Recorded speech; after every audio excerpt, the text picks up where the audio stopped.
네, 영화 은행나무 침대, 쉬리, 태극기 휘날리며 등으로 한국 영화의 흥행사를 이어온 강재규 감독이 첫 스포츠 영화의 도전장을 내밀었습니다. 이번 영화는요, 강 감독이 8년 만에 연출한 작품으로 더욱 기대감을 모으고 있는데 어떤 영화일까요? 스튜디오에 강재규 감독 직접 모시고 이야기 나눠보도록 하겠습니다. 어서 오십시오. 네, 안녕하세요. 네, 안녕하십니까. 반갑습니다. 예, 우선 감독님께서 직접 연출한 영화 1947 보스턴 개봉일 이제 5일 정도 남았더라고요. 이에 앞서서 지금 심정은 어떤지 궁금하네요. 제가 그동안 영화하면서 이렇게 좀 설레기도 하지만 긴장이 되는 경우는 처음인 것 같아요. 네. 물론 그동안 이제 코로나 이후에 3년 동안 네.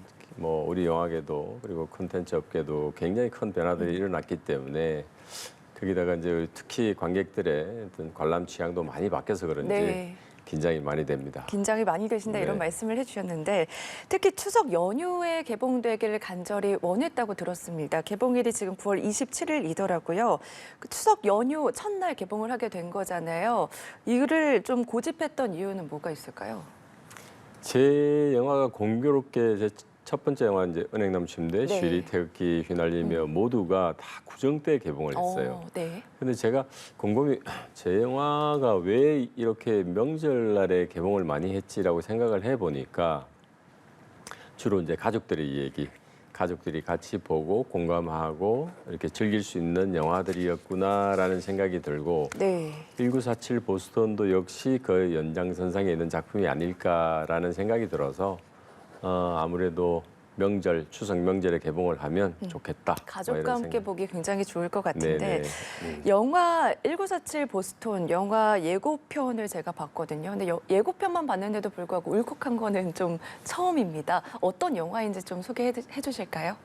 1936년도에 이제 베를린 올림픽에서 우리 송기정 선수가 금메달을 땄죠. 그런데 네. 참 불행하게도 그 당시에는 일본 선수로 출전을 했기 때문에 그 일장기를 화분으로 가릴 수밖에 없었던 그런 아픔을 갖고 있는데 1947년도에 우리나라가 광복된 이후에 결국은 서윤복이라는 새로운 신예를 발굴해가지고 그 당시 이제 베를린 올림픽에서 동메달을 땄던 남성용 선수와 함께 정말 처음으로 국제대회에 우리 태극 마크를 달고 도전하고 그리고 그들의 열정을 그리고 있는 영화가 1947 보스턴입니다. 네, 벌써부터 기대가 많이 되는데 특별히 보스턴 마라톤 대회에서 벌어진 실화 소재에 대해서 흥미를 느낀 이유는 뭐가 있을까요? 물론 뭐 저는 오래전부터 마라톤 영화는 꼭 해봐야 되겠다라는 생각을 오래전부터 하고 있었고요. 네. 근데 제가 이 시나리오를 보고 정말로 1947 보스턴 시나리오를 보면서 진짜 이 시대에 정말 이런 얘기가 있었다고 나도 몰랐는데 네. 정말로 이거 제가 혼자서 알기에는 너무 아까운 우리의 승리의 역사이기도 하지만 감춰진 역사이기 때문에 꼭 덜 추워서 많은 관객들과 이런 지점들을 좀 공유하고 싶다. 네. 이런 생각이 굉장히 들었습니다. 이게 오히려 실화이기 때문에 연출하는 데 있어서 어려움이 있었을 거로 보이거든요. 이번 작품을 준비하면서 가장 고민이 컸던 부분은 어떤 게 있을까요? 아무래도 이제 1947년 그 보스턴을 재현해야 된다는 것이 제일 힘들었던 것 같아요. 네. 그러니까 제가 보스턴을 막상 가봐도 뭐 너무 현대화돼서 도무지 촬영할 수가 없고 네. 그래서 정말 라트비아, 폴란드, 헝가리, 뭐 유럽을 비롯해서 남미, 우루과이까지 다 뒤졌거든요. 근데 정말 당시에 보스턴을 재현할 수 있는 그런 장소들이 마땅치가 않았는데 네. 정말 운 좋게 호주 멜버른 근처에 있는 그 소도시들 몇 군데가 있습니다. 질롱, 발라렛, 벤디고 이런 지역들을 너무 극적으로 찾아내어서 당시 1947년 보스턴을 좀 재현을 할 수 있었던 것 같습니다. 알겠습니다. 손기정 감독 역에 하정우 씨를 캐스팅을 했습니다. 하정우 씨는 지금 뭐 걷기 전도사로 통과하는 인물인데 이게 지금 마라톤 감독 역에 캐스팅한 점도 굉장히 흥미롭거든요. 어떤 점을 좀 염두에 두셨어요? 일단 영화를 보신 분들은 아실 텐데 송기정 선생님과 너무 닮았습니다. 그러니까 뭐 체격, 걸음걸이, 성격 뭐 정말 너무 일출이 너무 높고요. 네. 그리고 워낙 뭐 참 직관이 뛰어난 탁월한 배우라는 생각을 오래전부터 하고 있었기 때문에 같이 또 작업을 하고 싶었고요. 근데 이번 작업을 하면서는 정말 여러 가지로 저한테 많은 도움을 줬었어요. 네. 하정우 배우의 큰 장점 중에 하나가 어떻게 보면 보통 자기 역할만 이렇게 들여다보게 되는데 네.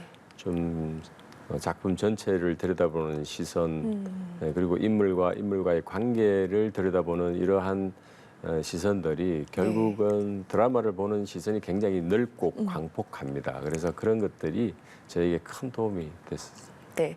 하정우 씨가 영화 속에서 손기정 감독 역을 맡았고 그 제자 마라토너 서윤복 선수 역이 배우 임시완 씨가 열연을 펼쳤습니다. 특히 뭐 지금 배우 임시완 씨의 연기에 대해서는 소름이 돋았다 이렇게 표현을 하셨더라고요. 임시완 배우는 네. 뭐 정말 제 마음속에 늘 언젠가는 때가 되면 같이 한번 작업을 해야지 이런 생각을 했던 배우인데 일단 뭐 외형적인 조건에 있어서 일치율은 어떻게 보면 송기정만큼 체격의 조건, 그다음에 근육의 형태 뭐 등등이 너무너무 서윤복 선생과 맞닿아 있고 가장 서윤복화하기에 적합한 배우라는 생각이 들어서 작업을 했고요. 네. 정말 그 마라토너가 완벽하게 되지 않으면 특히 서윤복화가 되지 않으면 과연 우리 1947 보스턴이 관객들이 몰입해서 볼 수 있을까? 뭐 이런 생각이 들었었는데 준비하는 기간 3개월, 촬영 기간 5개월 동안 정말로 엄격한 식단 관리와 훈련을 통해서 완벽하게 제가 볼 때는 서윤복을 구현하지 않았나. 제가 촬영 현장에서 네. 야 진짜 서윤복이 나타났다. 이렇게 그냥 저도 모르는 사이 얘기가 나올 정도로 정말 참 발군의 노력을 해준 너무나 감사한 일이죠. 네, 영화 예고편에서도 이제 하정우 씨가 직접 그런 얘기를 하시더라고요. 마라톤 하기에 적합한 체격을 너가 갖고 있다 이런 얘기가 있었는데 말씀해 주신 것처럼 벌써부터 기대가 정말 됩니다. 이번 영화도 감독님의 8년 만의 신작이라는 점에서 기대가 굉장히 높거든요. 8년 동안 또 어떻게 지내셨어요? 물론 그 2015년도에 네. 장수상해를 끝내고 나서 사실은 중국과 함께 좀 큰 작품을 같이 준비를 하고 있었어요. 그래서 투파창공이라는 작품을 한 2년 정도 같이 준비를 했었는데 네. 당시에 이제 또 외교적인 문제가 좀 있고 그래서 한할령이 내려져서 그 당시에 거의 이제 촬영에 임박해 있었는데 그 기획이 무산되면서 한 2년 정도의 시간이 있었고 네.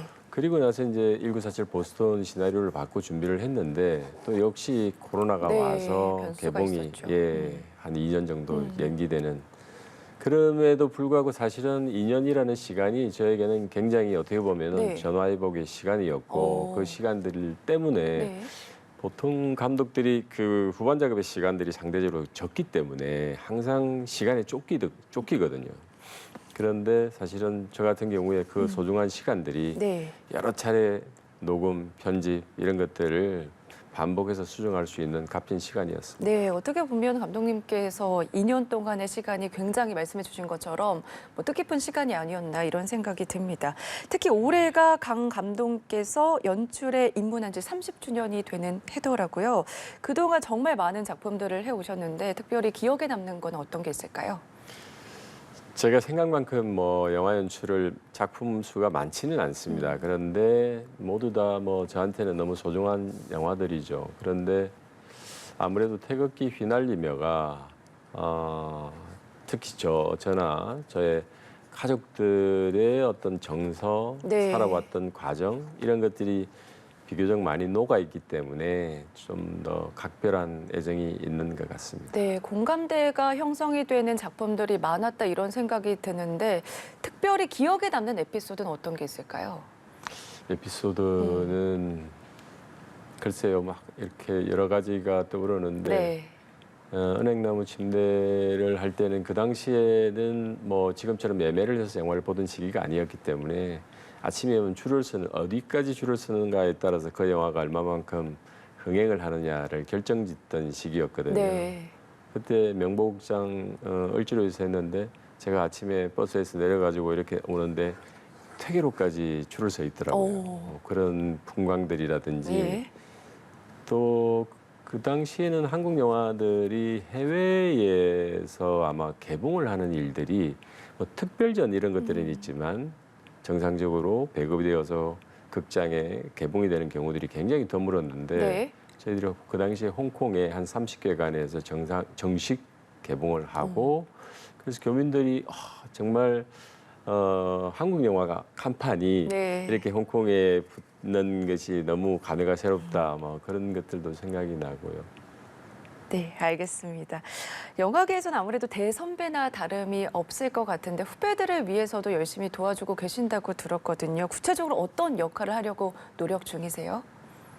뭐 저도 사실은 저희 선배님들을 보고도 지금의 나를 다잡고 앞으로 내가 또 어떻게 이 일을 해 나가야 될 것인가에 대한 생각들을 늘 하죠. 네. 그러니까 뭐 저한테는 배창호 감독님, 이장호 감독님, 정지영 감독님, 뭐 임건택 감독님 이런 분들이 저의 거울이 되었던 것처럼 네. 저도 그냥 우리 후배들이 강재규 감독이 저에게는 뭐 좌표가 될 수도 있고 뭔가 자기의 걸음걸이에 뭔가 조금이라도 일조하고 느낄 수 있는 그런 선배가 네. 되었으면 좋겠다 뭐 이런 생각을 하죠. 알겠습니다. 앞서서도 살짝 언급을 좀 해주셨는데 이제 코로나19를 거치면서 영화계에도 많은 변화가 있었습니다. 어떻게 보면 패러다임이 전환이 됐다 이렇게도 볼 수 있을 것 같은데 앞으로 한국 영화계가 발전하기 위해서는 어떤 게 필요하다고 보십니까? 무엇보다도 이제 영화인들의 대우각성이 일단 필요할 것 같고요. 네. 그래서 그동안 사실은 코로나 3년 기간이 그동안의 한 30년의 변화를 함축해 놓은 정도로 큰 변화가 일어났다고 생각을 하거든요. 이제 그렇기 때문에 사실은 지금 개봉되고 있는 영화들은 그러한 급변한 상황들이 반영되지 않은 기획이고 영화들이었다고 생각이 들고요. 네. 그러면 앞으로 이렇게 급격한 변화를 일으킨 우리 이 현실에서 과연 앞으로 우리의 영화들이 어떻게 만들어져야 될 것인가, 어떻게 기획되어져야 될 것인가에 대한 고민을 원점에서부터 다시 출발해야 된다. 그래서 비록 앞으로 한 1년, 2년 정도의 진통의 시간이 있겠지만 네. 앞으로 그 목표를 향해서 나아가야 된다는 생각이 들기도 하고요. 그다음에 우리가 그동안 너무 국내 시장에 좀 많이 머물러 있었다. 그래서 이것이 좀 주변국들과의 협력, 협조 또는 공동의 펀드를 결성한다든지 같이 힘을 합해서 영화를 만들고 또 배급, 유통하는 이러한 조금 더 확장된 개념의 시장을 반드시 구축하고 형성해야만 네. 어떤 위기가 봉착했을 때에도 우리가 탄력적으로 움직일 수 있지 않을까 이런 생각을 합니다. 네, 어떤 변화가 오더라도 초심을 잃지 않는 게 가장 중요한 것 같습니다. 마지막으로 이번 1947 보스톤 추석 연휴 첫날 개봉을 하잖아요. 왜 봐야 되는지 마지막으로 홍보 좀 해주실까요? 네.